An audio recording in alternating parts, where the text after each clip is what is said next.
오늘 예수님은 드디어 빌라도 앞에, 이방인 앞에 서시게 되었습니다.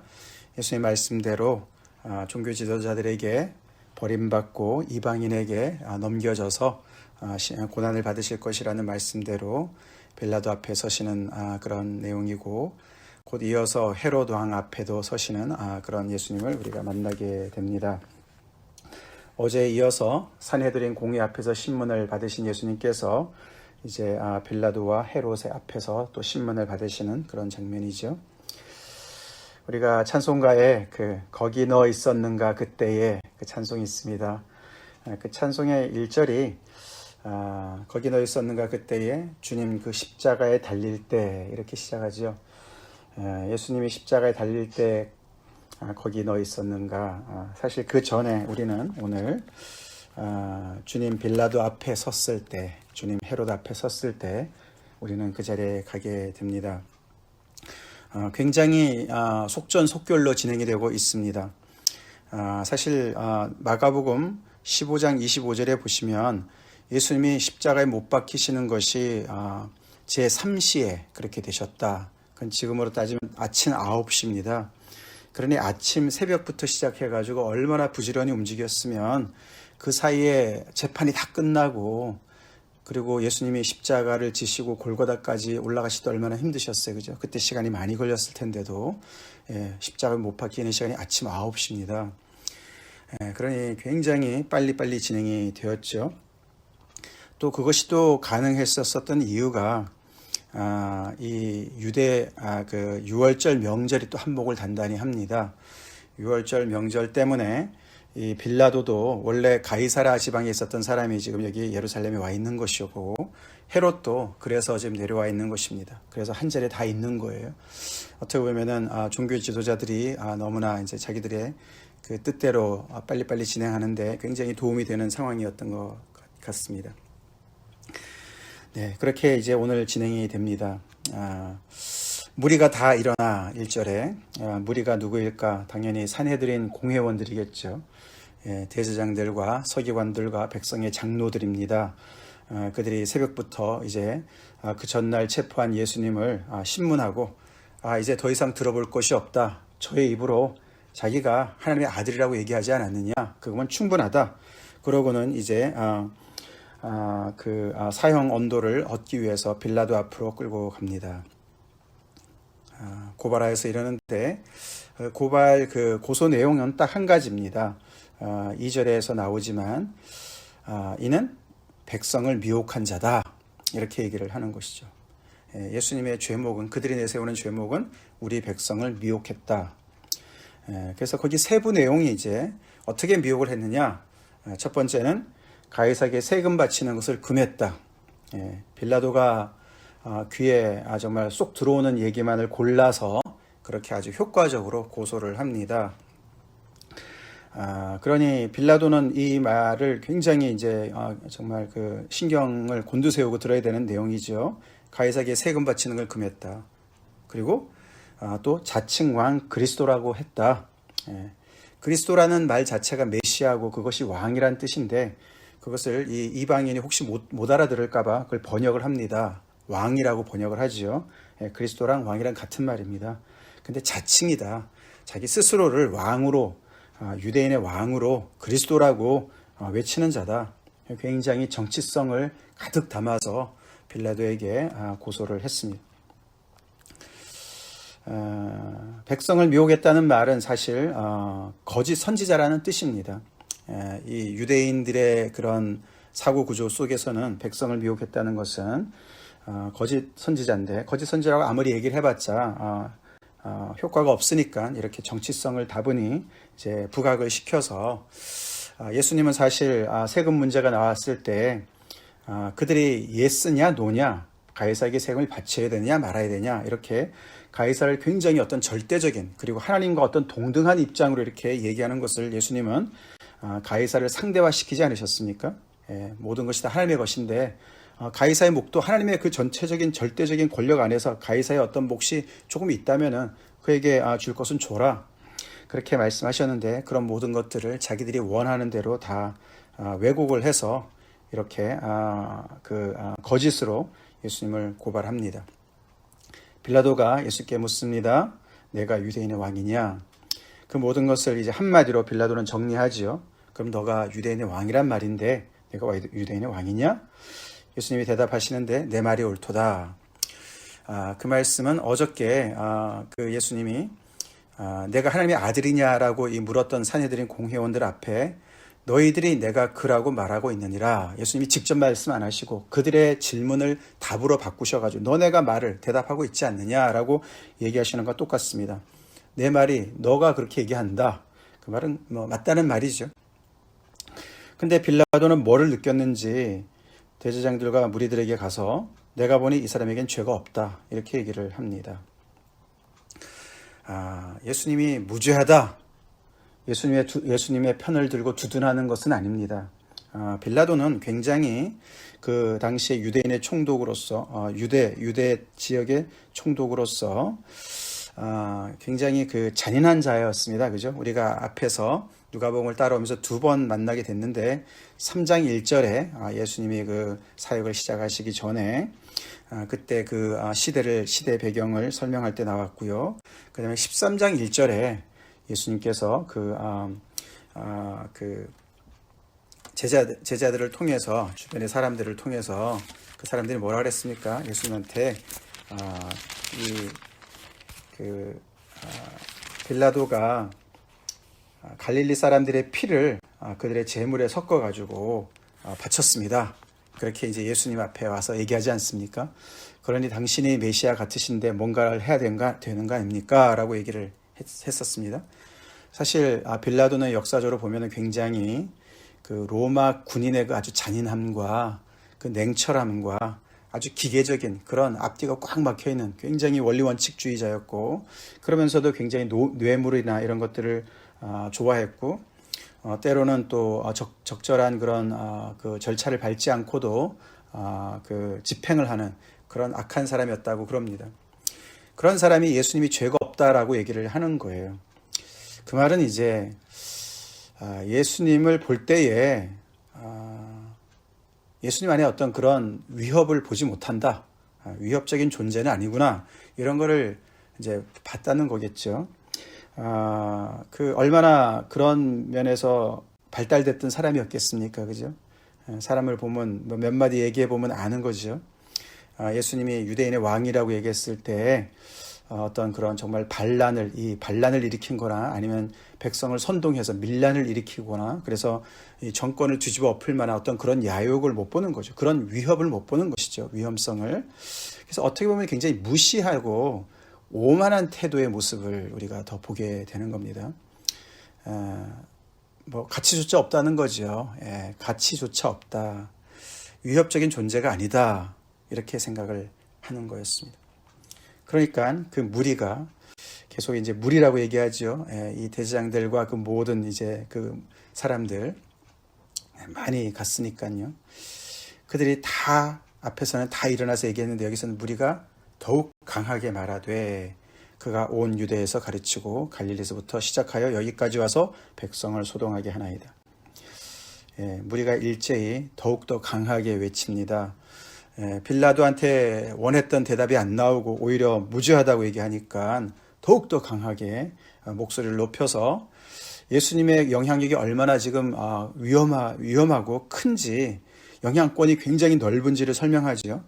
온 유대에서 가르쳤다. 어디서부터 왔는지 갈릴리에서부터 와서 유대 땅까지 와서 가르쳤고 여기까지 와서 여기는 아마 성전인 것 같습니다. 성전까지 들어와서 백성을 소동했다.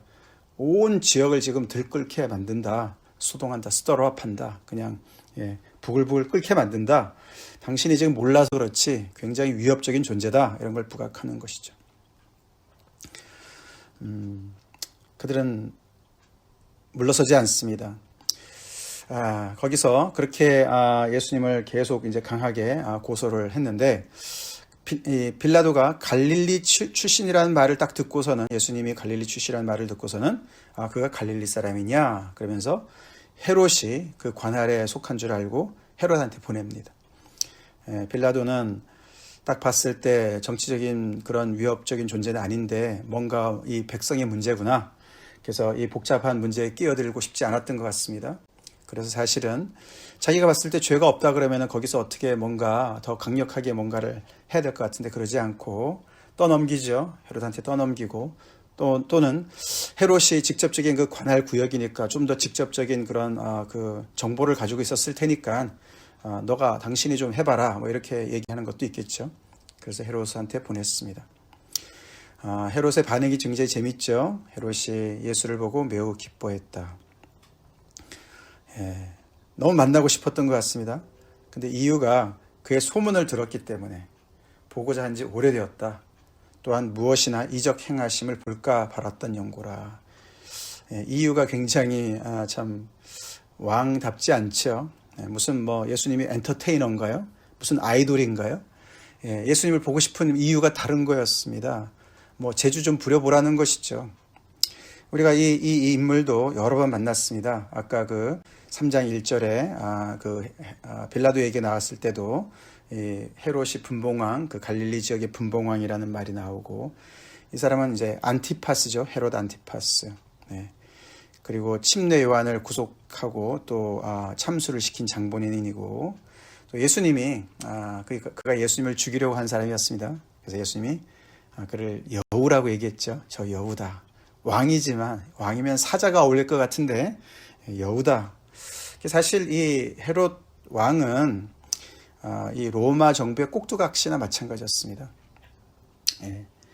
근데 이 사람은 굉장히 어떤 그 침례 요한에 대해서도 두려움도 있었고, 근데 백성을 더 두려워했죠. 빌라도도 그렇고, 이 헤롯도 그렇고, 이 정치권에 있는 사람들이잖아요.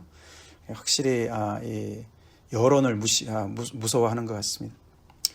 그래서 이 헤롯은 이제 예수님을 드디어 만나게 됐는데, 그래서 여러 말로 물었습니다. 예수님한테 여러 말로 물었는데 거기에 너무나 대조적으로 예수님은 아무 대답도 하지 않으십니다. 그 이사야서 53장에 정말 그 신문하는 자 앞에서 잠잠한 그런 어린 양 같은, 털 깎는 자 앞에서 어린 양, 조용한 그런 침묵을 지키는 그런 양과 같은 그런 모습으로 계십니다. 예수님이 사실 제자들한테는 너네가 집권자들 앞에, 임금들 앞에 끌려갈 때가 있을 것이고, 그때 너네는 거기서 오히려 그것을 기회로 삼아서 정말 그 복음을 전해라, 이런 말씀하셨는데, 예수님은 정작 아무 얘기도 안 하십니다. 예수님은 오히려 이때는 침묵하시는 것이 옳다고 생각하셨던 것 같죠. 자, 그러니까 이제 또 이 대제사장들과 서기관들이 나서지요. 가만히 있지 않습니다. 가만히 이대로 지나가면은 흐지부지 될 것 같으니까 그들이 서서 힘써 고발하더라. 갈수록 더욱더 강해집니다. 이들이 이제 내일이면 또 이제 빌라도 앞으로 가지 않습니까? 더 힘써서 더 목소리를 높여서 예수님을 고소합니다. 그래서 그들이 원하는 것을 얻어내려고 아주 길을 쓰고 있는 것이죠.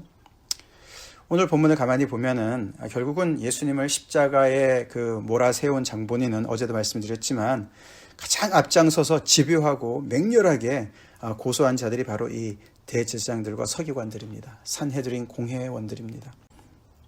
예수님이 예루살렘에 들어오시자마자 성전에서 성전을 깨끗게 하신 그 사건부터 시작해서 정면으로 그들과 충돌한 그 권위의 싸움, 정말 누구의 권세로, 누구의 권위로 지금 우리가 지금까지 이렇게 해왔던 이 성전의 모든 제도와 하나님 앞에 예배드리는 모든 것과 율법을 해석하는 모든 것과 그것을 너가 뒤집느냐, 도저히 그것을 이제 묵과할 수 없는 그런 상황이었고, 더 나아가서는 자기들이 이 하나님의 율법을, 하나님의 이 성전을 사수해야 된다는, 그렇게 하나님을 섬겨야 된다는 그런 아주 그냥 그 충성심으로 가득 차 있었던 것 같습니다.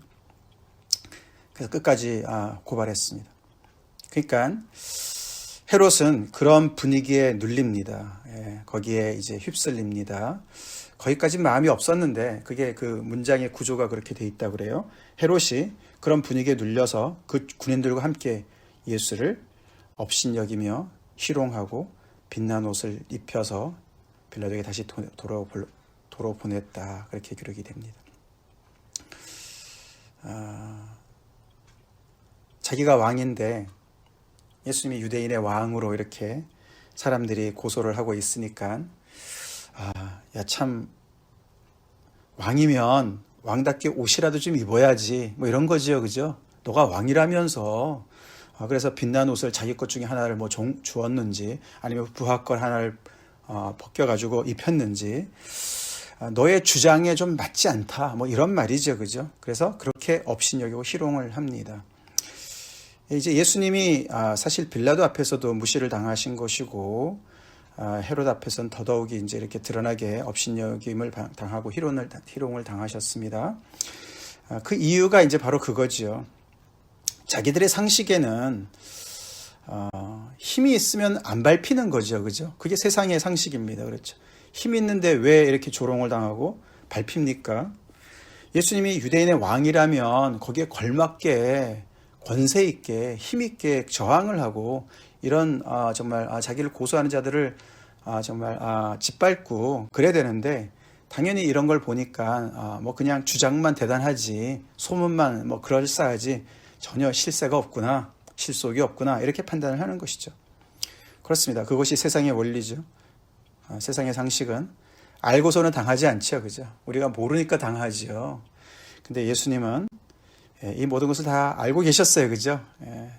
종교 지도자들의 손에 의해서 버림받으시고 배척받으실 거 아셨고 이미 오래전부터 제자들한테 예언을 하셨고 그들이 이방인의 손에 넘길 걸 다 아셨고 당신이 어떤 죽음을 죽으실지도 다 아셨습니다. 다 아시는데도 이 길을 가시는지를 알 수가 없었어요, 이 사람들은. 우리는 누가복음을 따라왔기 때문에 아는 것이죠. 빌라도가 알았겠습니까? 헤롯이 알았겠습니까? 그리고 예수님이야말로 정말 이렇게 많은 소문이 이 소문이 이렇게 대단한 그런 이유가 뭐였습니까? 그의 소문이 이렇게 많은 정말 사람들에게 퍼져서 많은 사람들이 따르는 이유가 뭐였습니까? 예수님에게 능력이 있었습니다. 귀신을 쫓아내는 능력이 있으셨습니다. 병을 고치시는 능력이 있으셨습니다. 그리고 정말 엄청난 죽은 자를 살리시는 능력까지 있으셨던 그런 분이셨죠.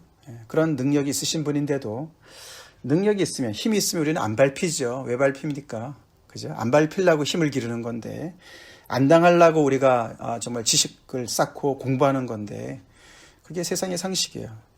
그래서 예수님의 이런 지금 현재의 모습만을 보고서 그들은 결론을 내리는 것이죠. 당신은 가짜야. 말만 그렇지. 당신이 유대인의 왕이야? 빌라도도 전혀 거기에서 어떤 예수님의 그런 정말 왕되심을 평가절하 했죠. 곧 이제 이 로마가 이 예수님의 복음으로 뒤집어지는 걸 몰랐던 것이죠. 사실 그래도 조금 예수님의 어떤 그 정체를 조금 두려워했던 사람들은 이 대제사장들과 서기관들이라고 볼 수가 있습니다. 조금밖에 몰라서 문제였죠. 그들은 위협적인 존재인 것을 알았어요. 헤롯도 모릅니다. 그렇습니다. 그래서 예수님은 조롱과 희롱을 받고 계시고 업신여김을 당하고 계시는 거예요.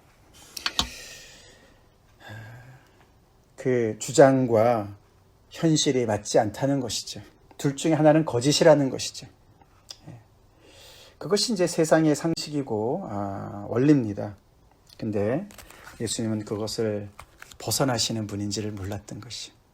우리가 고린도후서 6장에 보면 바울이 그런 말을 합니다. 영광과 욕됨이 어찌 함께할까, 그죠? 영광이면 영광이고 욕됨이면 욕됨이죠. 그 두 개가 어떻게 같이 갑니까? 근데 이제 바울은 이 하나님의 은혜를 받은 자들의 모습이 그렇다고 얘기합니다. 하나님의 일꾼들의 모습이 그렇다고 합니다. 영광스러운 존재일 뿐만 아니라 욕됨을 받는 존재라고. 세상에서는 정말 무시를 당하는 존재라고. 이게 공존한다라고 얘기를 합니다. 그러면서 6장 8절에 이렇게 제가 읽어보겠습니다. 이 하나님의 이 일꾼들이 정말 세상의 지혜로는 너무 이해가 안 되는 그런 이중적인 모습을 가지고 있는 것을 얘기하지 않습니까? 영광과 욕됨으로 그러했으며 악한 이름과 아름다운 이름으로 그러했느니라. 우리는 속이는 자 같으나 참되고 무명한 자 같으나 유명한 자요 죽은 자 같으나 보라 우리가 살아있고 징계를 받는 자 같으나 죽임을 당하지 아니하고 근심하는 자 같으나 항상 기뻐하고 가난한 자 같으나 많은 사람을 부유하게 하고 아무것도 없는 자 같으나 모든 것을 가진 자로다. 이런 아이러니가 어디 있습니까? 그죠? 근데 이 아이러니가 어디서 출발했냐 봤더니 예수님한테 출발한 거죠. 아멘이십니까? 그래서 십자가가 세상의 지혜를 무너뜨리는 지혜고 하나님의 지혜고 세상의 능력을 무너뜨리는 하나님의 능력이 되는 거예요. 세상의 지혜로는 아까 말씀드린 대로 알면 안 당하죠. 그게 세상의 지혜입니다. 세상의 권세는 능력은 힘이 있으면 안 밟히는 게 힘이지요. 그렇죠? 그런데 이렇게 지혜가 정말 넘치시고 권세가 넘치시는 분이 왜 이 자리에 와 있냐 이거예요. 그렇죠? 예수님은 다 아시고도 당하셨고 정말 권세를 가지시고도 실세이시면서도 다 짓밟히셨습니다. 그렇습니다. 그것이 정말 세상이 이해할 수 없는 십자가의 비밀이고 하나님의 능력의 비밀이고 하나님의 지혜의 비밀이죠. 그렇습니다. 예수님 왜 이 자리에 가 있습니까? 거기 너 있었는가 그때에. 예수님이 왜 이 자리에 가 계실까? 결국은 이 길이 아버지의 뜻을 이루는 유일한 길이었기 때문에 가 계신 것이고 그것은 곧 우리를 위한 정말 그 구속의 길이었기 때문에 이 세상에 하나님의 그런 죄사함과 하나님의 그런 정말 구속의 은혜를 위해서 그 자리에 가 계신 줄로 믿습니다. 그렇습니다. 우리는 어떻습니까? 우리는 어떻습니까? 이 세상의 그 지혜의 한계를 보고 있습니까?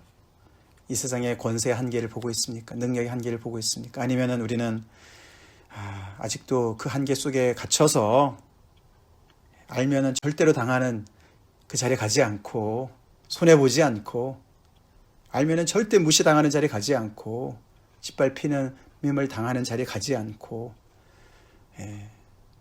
우리가 가진 모든 것으로 복음조차도 사용해서 높아지려고 더 힘세지려고 무시당하지 않으려고 그렇게 신경을 곤두세우고 살지 않습니까?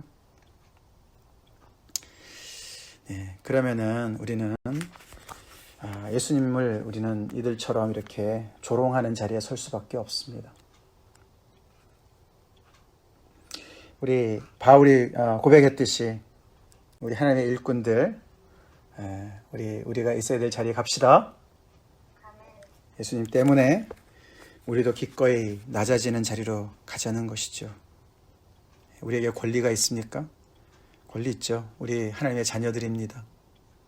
그래서 그 권리 주장하지 않고 때로는 우리의 모든 것들을 내려놔야 될 때 내려놓고 예수님은 그래서 그 제자들이 그 마지막 만찬의 자리에서도 누가 크냐고 다툴 때 예수님의 말씀은 그렇습니다. 앉아서 먹는 자가 크냐 섬기는 자가 크냐 앉아서 먹는 자가 아니냐 그러나 나는 섬기는 자로 너희 중에 있노라. 크신 분이 왜 섬기는 자리에 가 있냐 이거죠. 세상이 이해할 수 없는 그런 역설입니다. 그러나 예수님은 나는 섬기는 자로 너희 중에 있다 말씀하셨습니다. 우리는 어떤 자리에 와 있습니까? 어떤 자리에 서 있습니까? 예수님 이 빌라도 앞에 서 계시는 예수님, 헤로다 왕 앞에 서 계시는 예수님, 정말 누가 진정한 왕이신지 보이십니까? 그런 눈이 여러분에게 있으십니까? 이렇게 번듯한 빌라도만 권세가 있고 번듯한 옷만 입고 그 자리에서 떵떵거리는 헤롯만 왕입니까? 아니면 그 앞에서 이렇게 조롱을 당하고 업신여김을 당해도 분명한 하나님의 뜻에 순종하고 정말 그 그 길을 묵묵히 가시는 예수님이 더 당당해 보이시고 더 왕으로 보이십니까? 다 같이 기도하겠습니다.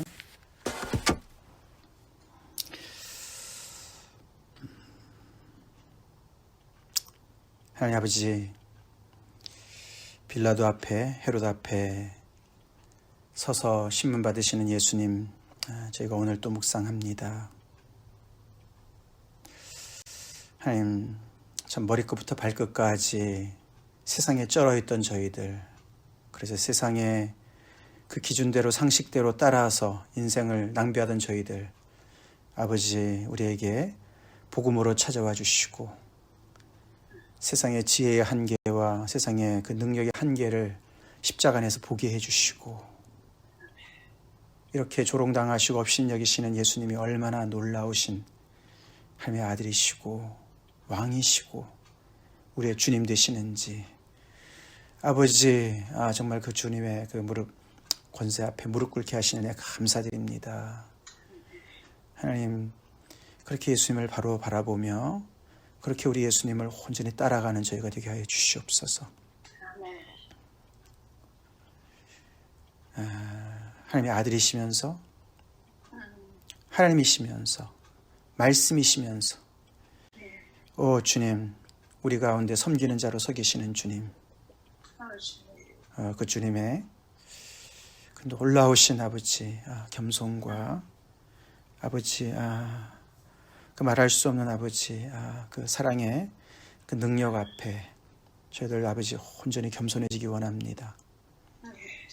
주님 도와주시옵소서. 저희 또한 무엇이 십자가 길로 가는 것인지 주님을 따라가는 것인지 더 알기를 원합니다.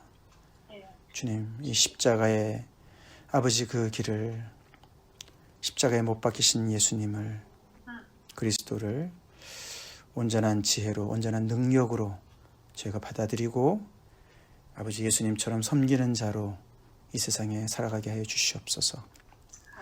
끊임없이 높아지려고 하고 더 세지려고 하고 그렇게 계속해서 정말 아버지 참 자기를 높이는 그런 세상을 본받아서 타락하지 않게 도와주시고 주님의 제자의 길을 온전히 가는 저희가 되게 하여 주시옵소서.